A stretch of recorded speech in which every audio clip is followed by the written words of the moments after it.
Speaking in the name of God, Father, Son, and Holy Spirit. Amen.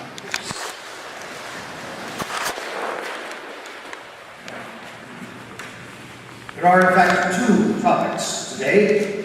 One is our patronal feast of All Saints, for which we have our magnificent finery all decked out and our partying scheduled for later today. And all the readings and the prayers and the hymns are all picked on the All Saints theme. The other is that this is the official start date for our Together in Mission fundraising campaign in this parish. And there is a connection between the two. And when I was initially planning my remarks, I thought of a clever way to get from one to the other, which is to say that one of the first things that Paul did, having created the churches, is to raise money for the saints in Jerusalem. It's just a clever segue into where I want to go. I think there's a deeper connection than that, which this doesn't do it justice. So I'm going to be talking about stewardship today, and we will get to the connection between stewardship and All Saints in a moment. But when I'm talking about stewardship, I'm going to start by saying that I, like many, if not all, Anglican clergy, are not entirely comfortable preaching stewardship sermons. We are all too aware that our salaries come from your generosity, and so it's an awkward position to be talking about stewardship, financial stewardship particularly, here in this part of our role in the parish. And yet, stewardship is really, really important part of the Christian spiritual life. And somebody's got to talk about it. So here we go. The Together in Mission campaign is a fundraising campaign, and that's fine, but it's not stewardship per se. Stewardship is something deeper. It is about something more fundamental to the Christian life, and that's really where I want to focus my remarks this morning.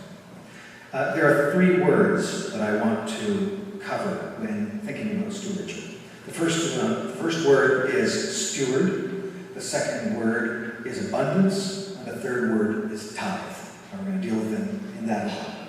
So, steward. Steward is a fundamental image of the Christian spiritual life's relationship to all that we have been given in this life. A steward is someone that manages someone else's property.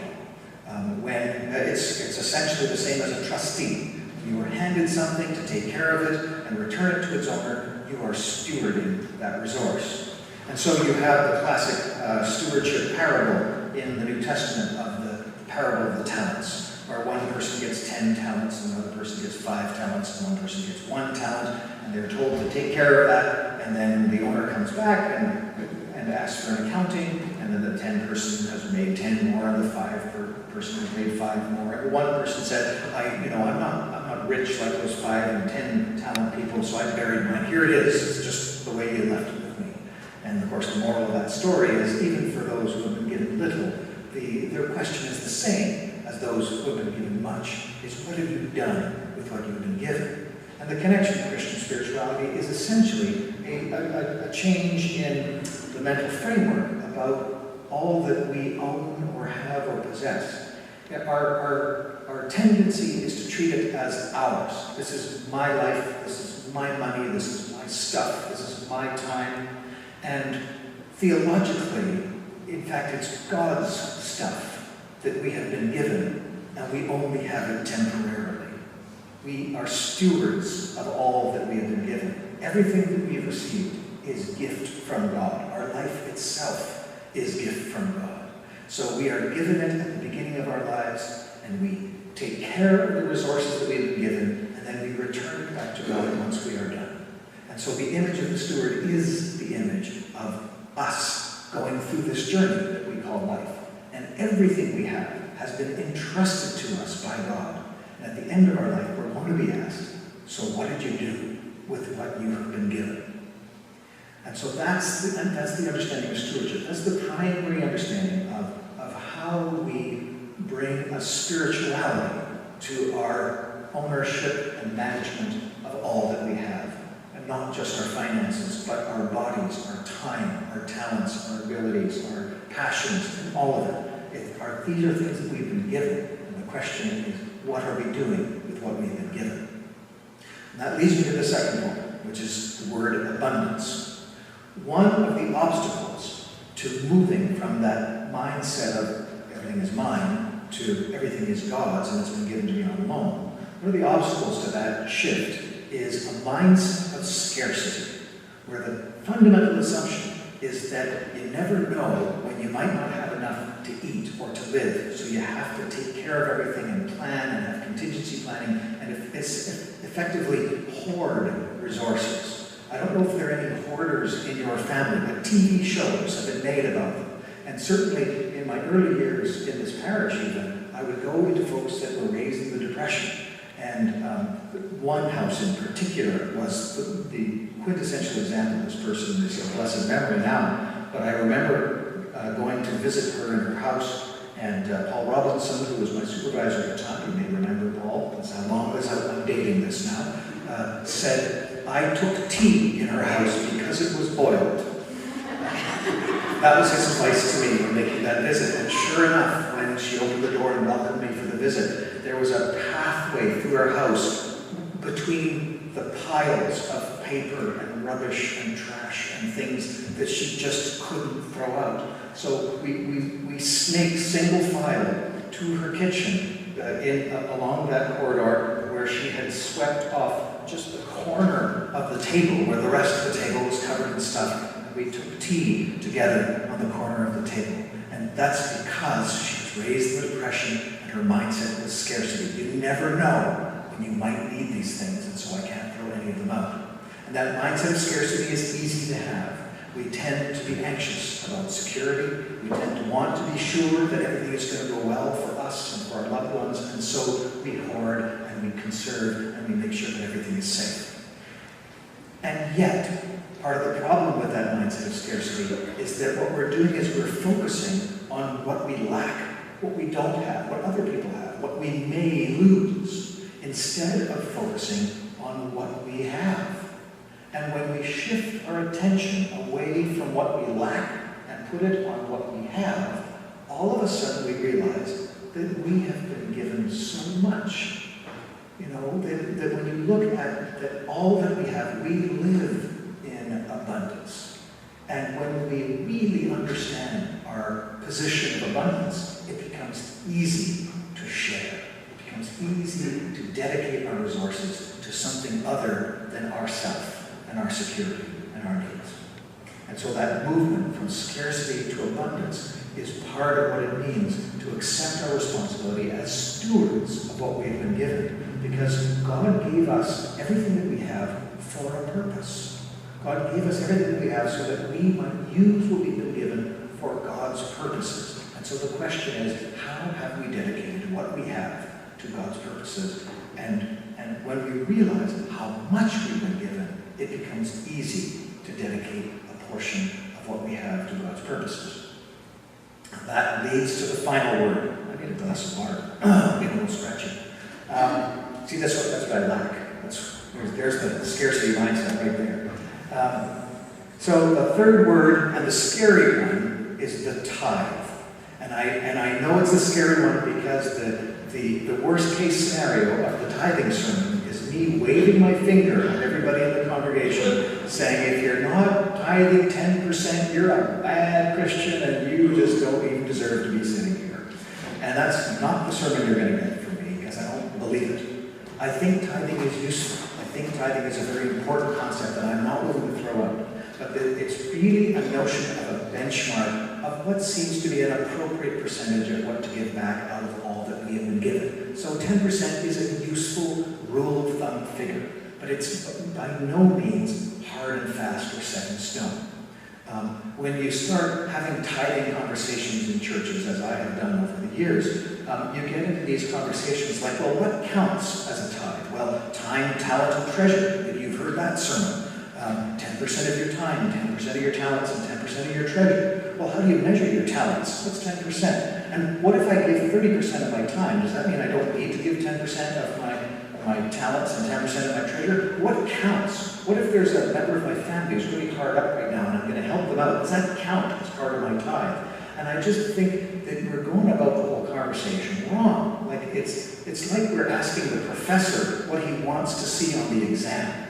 So that at the end of our life, when we meet Jesus, we go, see, look, I did it. I followed the rules, and my priest told me that this was allowed, so I counted it, and then, I passed, right? And I don't see Jesus as the kind of judge that goes, wow, those are very clever arguments. You are so right.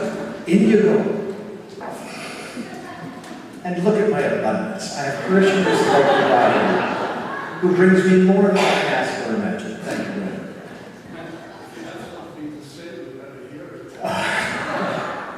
Thank you. So when Jesus is sitting as judge of my life, when I go meet Jesus at the end of my life, and he says, so what did you do with all that you had?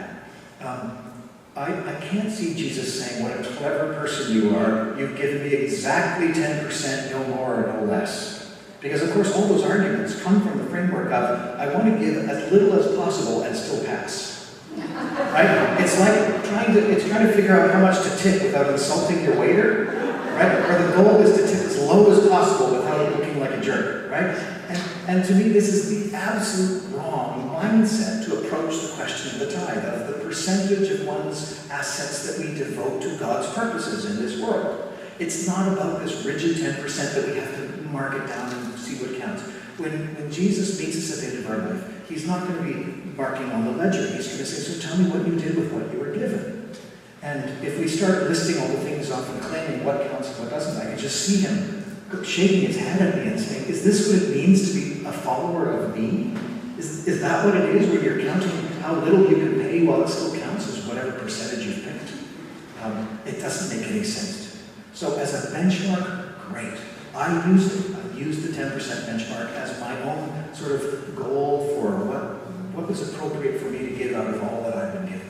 It works for me. But I'm not going to say what percentage anyone else should have in their life and their circumstances. It makes no sense. And furthermore, it doesn't achieve the spiritual function of the movement from scarcity to abundance, from living for yourself and always being worried about making sure you have enough for yourself, to realizing all the blessings that we have received and giving generously out of all that we have received. That movement is essentially the spiritual movement itself. The movement from self-centeredness to love is the spiritual journey. And stewardship becomes, from that perspective, just one helpful lens to ask the question, when it comes to everything that I have, how am I continuing on this journey from self-centeredness to love? That's the other helpful thing about the tithe, in that when you start thinking about a percentage or a proportion of what you've been given, you can start moving where your heart is. And this is another point that I've preached on before.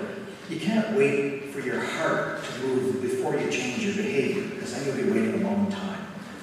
The way to change your heart is to change your behavior first, and the heart tends to follow. So that's the other useful thing about the tithe. When you see that 10% of the goal, you say, well, if I haven't done any percentage of my income towards the Lord's purposes, let's start with 1 and see how it feels, right? And dollars to donuts, I guarantee you that you will soon find that 1% is the best money you spend, not the worst. It's the money you feel proudest of. It's the money that you say, yes, this is part of my energy that is going towards God's purposes in this world. And so as that moves, we become part of the work of transformation of the world by the energy that we put into that transformation, some of which is energy, some of which is talent, some of which is time, some of which is financial. And all of it becomes part of our transformation. And so here's the deep connection to all saints. Because as far as I'm concerned, the saints aren't just the people that are displayed on icons, that are holy and amazing and that we look up to them for examples. The saints are what Paul called the saints, which is all of us. We are the holy ones. We are the ones that are being transformed into the image of God, into the fullness of God's image. And so that transformation is the stewardship transformation. That's the connection to all saints in the deepest and most authentic sense. So that's the stewardship sermon. And now a few words about Together Mission, very practical. The first one is that this is an every member visitation campaign. So you are going to get a visit. At least I hope you're going to get a visit, because I'm not sure that our parish list is entirely correct or up to date. So I'm going to say here from the pulpit, so if you heard it from me first, if you don't get a visit, call us and let us know that you haven't gotten your visit yet, because then that means that you're not on our parish list in some helpful way. So let's make sure that that happens. So if you get overlooked, don't go, yay, I've been overlooked, give us a call. It's not that we just want your money, we want to know who you are, make sure that we've got you on our list. So, which leads me to the second point. The other great thing about this campaign is not so much what we're trying to accomplish, although that's important too. It's the visiting itself. The visiting itself has the potential to build our parish community. So enjoy the visits. Take advantage of them. Talk about the campaign, talk about the church, talk about whatever you want. It doesn't matter to me. Just the act of being in each other's homes and visiting is worth it for its own sake. And so this gives us an opportunity to do that. So take some time and enjoy that part of the campaign. The third thing has to do with the campaign itself. I've spoken about stewardship and how I believe it is all of our job to examine what God has given us and how we are going to dedicate our resources to God's purposes. That's our job. Those who are responsible for the leadership of the church, and that's me and the church council and the other people who are entrusted with the resources of this building and this congregation, it's their job to make the case that what we are doing with the money we've been given is towards God's purposes. It's on us to make sure that's the case, because in the end, that's where we come to you and we say, this is what we think God wants us to do. And in the end, the decision to become a part of it lies with you. So that's very much the spirit in which this fundraising campaign is offered. Here is a vision of what the diocese and the parish and the national church want to accomplish. And so we are asking for your help in accomplishing those things. And if you don't see personally that that's where God is calling you to put your energy and your finances and your help, then by all means, don't feel obliged to support it. It's not a guilt trip. It's an invitation into something that we think is God's will. And if you think that something else is God's will, and this campaign becomes a catalyst for you to give your money to some completely other organization, wonderful. That's great. That's what I want. So that's one of the questions that came up already about this campaign has to do with the bricks and mortar quality of the parish part of what this case is. We have the diocesan part, which is a lot of programs. We have the national part, which is also program-oriented. And the All Saints portion tends to be upgrades and repairs and expected disasters regarding our plant. And so the first point about that is, if that's not where your heart is, then by all means don't feel obliged to support it. Put your money towards something else, or consider the operating budget, the regular giving, because that's where we get salaries and the ongoing life of our congregation. The second point, however, is for me to share why I am 100% on board with the bricks and mortar stuff. I used to see a big difference between the real work of God, which was people stuff, and the second-class work of God, which is buildings. And I don't think that anymore.